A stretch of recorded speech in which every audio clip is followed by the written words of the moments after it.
Hello everyone, and welcome to another episode of IMO, where I just talk about things that have been on my mind relating to Christian music or maybe even Christian culture and whatnot. Very excited to say that it is sweater weather. I'm very excited about that as I sip my cold sweet tea out of my mug because I haven't bought my own tea kettle for myself. So today what I wanted to talk about is something that I've noticed for a while. That is the fact that Christian artists tend to cover each other a lot. Now don't get me wrong, I don't really have anything against covers.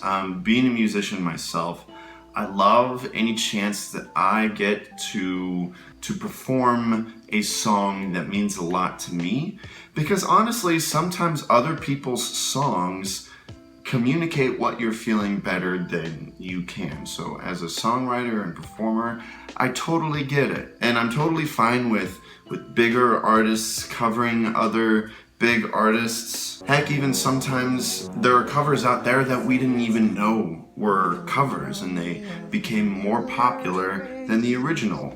And that's totally fine, honestly. I have no issue with that. People covering each other has been a thing for a long time. My issue is that while, the world of secular music, people cover each other every once in a while, the Christian music industry, the Christian music niche tends to do that a lot. I don't know if I have any answers as to why. I have my own speculations, of course. I just wanted to examine this weird phenomenon because it hasn't really been a thing except for like the past 10 years or so. I'm just wondering what the purpose is behind all of it. Now, granted, with like worship music and such, within the church and everything, we're always technically covering songs. Almost every worship team is technically a cover band, but it's worship, so it's different. And I appreciate the fact that the Christian church has a system where every church doesn't have to have its own songwriter in order for them to have some worship songs. We have a whole catalog of songs that people can select from. It's like, all right, we're gonna do these 3 or 4 songs and we're good. I'm sure it was very hard back in the day, in the early days of the church, where they didn't have that system, especially with Roman soldiers always trying to, kill them. I'm sure if they wanted to worship, they had to think of something of their own. But we don't have that today, and that's fine. But it's different with the Christian music industry. Granted, Christian artists aren't covering songs as much as they are writing songs. This just happens to be to a great degree.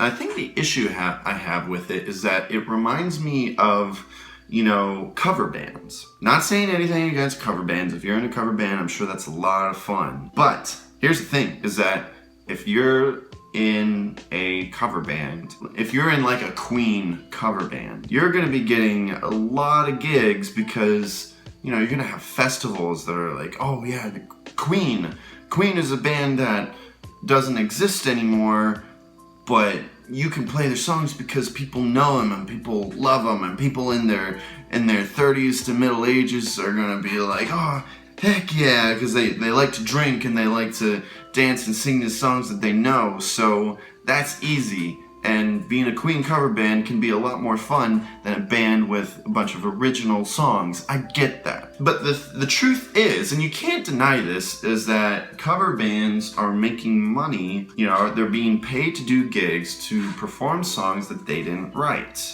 Again, not saying that there's anything wrong with that, and I'm sure you have to be a great musician to be a Queen cover band. But the thing is that the Christian music industry seems to have that mentality that, oh, people know this song, and so they're gonna be familiar with it, and so they're gonna love it, and then you're gonna get money and streams off of this. Again, I don't know what the thought process is behind all these Christian artists. It just seems weird that it seems to be happening a lot, and it just seems, I don't know, lazy, I guess. And I take issue when there's a handful of artists that they'll take a Christian song and they'll do it themselves, and then they'll make it more popular, and people didn't even realize that it was a cover song or that they didn't write it. It's just that it's always been their song. My God's not dead, he's surely alive. He's living. My God's not dead, he's surely alive, and he's living on the inside, roaring like a lion. You're a good, good father. It's who you are. It's who you are. You're a good, good father. It's who you are. It's who you are. It's who you are. Oh, how he loves us. Oh, how he loves us. Oh, how he loves us. Okay, John Mark McMillan. Who's that? Yeah, exactly. You ever heard of the song How He Loves? The Tomlin version? The Crowder version. The Mercy Me version. Oh, the Carrie Joe version. The Jeremy Camp version. The Passion version. Exactly. McMillan writes from the heart. No one's ever heard of him. If it wasn't for that sloppy wet kiss line, he'd be at the Passion Conference right now. Again, I'm not saying that I have any answers to this. I guess I'm just taking this opportunity to speak out to those bigger Christian artists. If you're listening, Newsboys, Chris Tomlin, Mandisa, if you're listening, be more creative, you know? You don't have to have a cover song for every album that you do. Try to resist that urge to cover Good Good Father.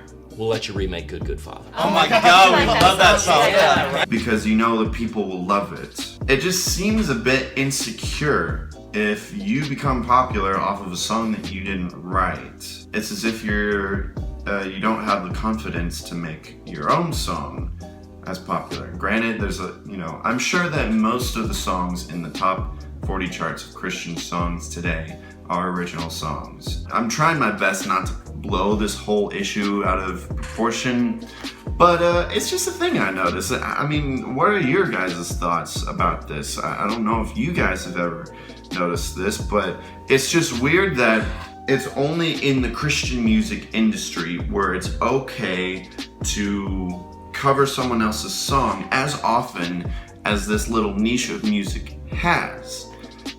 Again, granted, secular music does it quite a bit, but it just doesn't seem as prevalent as Christian music. So that's basically all I got. Again, this video didn't have many answers. I just wanted to bring this topic to light. Enjoy your fall.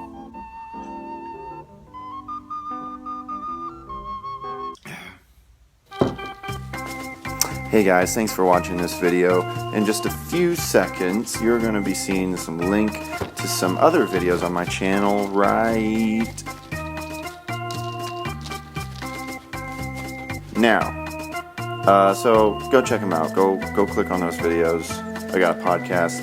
I got other videos. Please subscribe. Thank you.